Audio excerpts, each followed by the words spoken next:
Je m'appelle Romain Lebinotel et je suis géomaticien à Sogeti Ingénierie, donc un bureau d'études situé en Seine-Maritime. Je suis devenu géomaticien un petit peu par hasard. Au départ, j'étais plutôt cartographe, c'est-à-dire que je prenais les éléments et j'essayais d'intégrer l'ensemble pour réaliser des cartes pour les différents chefs de projet. Et au fur et à mesure du temps, ils ont vu que j'avais des capacités en développement, donc j'ai fait des outils en VBA, des outils Python, des scripts, des choses comme ça. Et donc là, ça fait à peu près un an que je suis géomaticien ici. J'ai différentes fonctions, donc j'ai une fonction, on va dire, de cartographe. Donc on va me donner des données pour réaliser différents plans qui sont intégrés dans des rapports ou qui vont aider à l'analyse. J'ai une fonction de référent SIG. Je vais aider différents collègues sur certains projets SIG. Il y a des personnes de différents niveaux qui ne viennent pas forcément du SIG, qui n'ont pas forcément des connaissances dedans. Et donc je vais les aider ponctuellement pour réaliser certaines choses.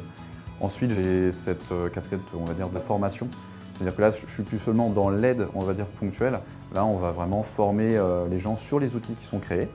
Et outils créés par la cinquième fonction, c'est-à-dire le développement d'outils. Donc je développe des outils tablettes, des outils d'analyse en fait. Il y a certaines thématiques qui demandent une compilation de géotraitements qui sont assez complexes. Le but c'est de rendre ça un petit peu plus simple pour qu'un utilisateur, on va dire novice, puisse travailler dans de bonnes conditions.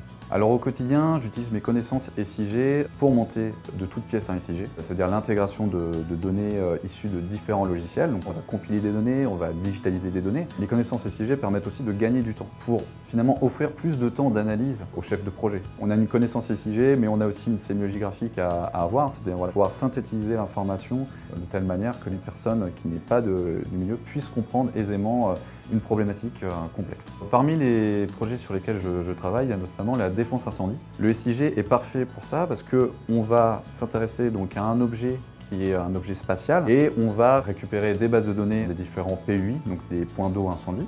On va intégrer la donnée à l'intérieur du SIG. Ensuite, on va analyser la donnée, donc finalement générer ces isodistances pour avoir finalement une cartographie actuelle de la couverture incendie.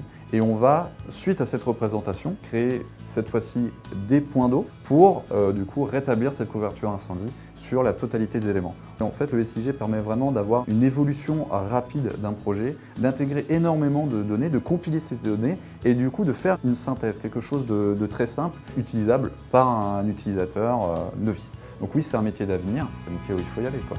Rendez-vous sur www.concepteurdavenir.fr.